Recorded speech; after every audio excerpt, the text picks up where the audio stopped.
In this tutorial series, we get into the essentials of how to make you and your orchestral instrument sound and look better. And in this episode, we'll take a closer look at the technical aspects of how to record yourself visually. There are numerous ways to capture moving images, and we picked the most common and budget-friendly for you. So let's dive into how to record yourself using either a smartphone, a tablet, or a digital camera.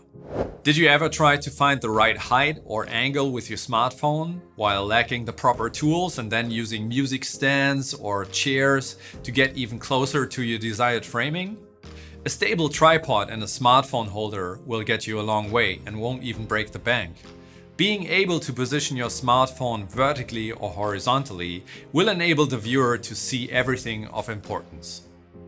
Although some of you are used to shoot videos for social media, we think there is still so much more to learn when it comes to recording your actual performance video.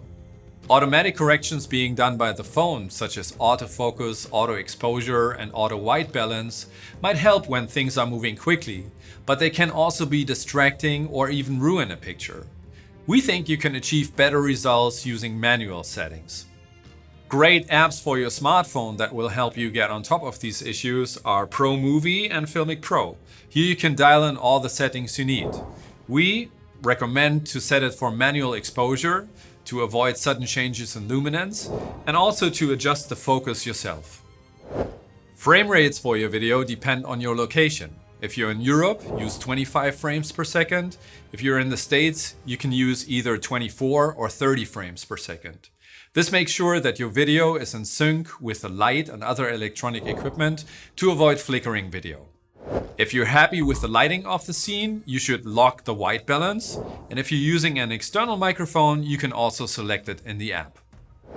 Although digital cameras are a bit more complex and overwhelming depending on your expertise, they allow you to refine your moving images and take greater control of the look of your scene, such as depth of field, meaning how much of your image is in focus and how blurry is the fore and background. This can be achieved with the right lens choice and a more open or closed aperture.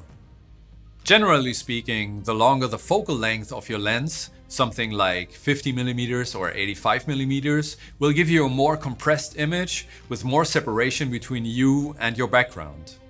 A shorter focal length, such as 24mm or 35mm, will help you get more into the frame, but with the lack of that separation.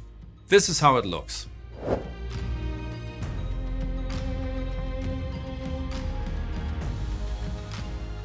When you record your video and audio separately, you need some editing software to sync both of them. And it doesn't have to be an application for professional use. Something like iMovie for Mac or Windows Video Editor will get the job done.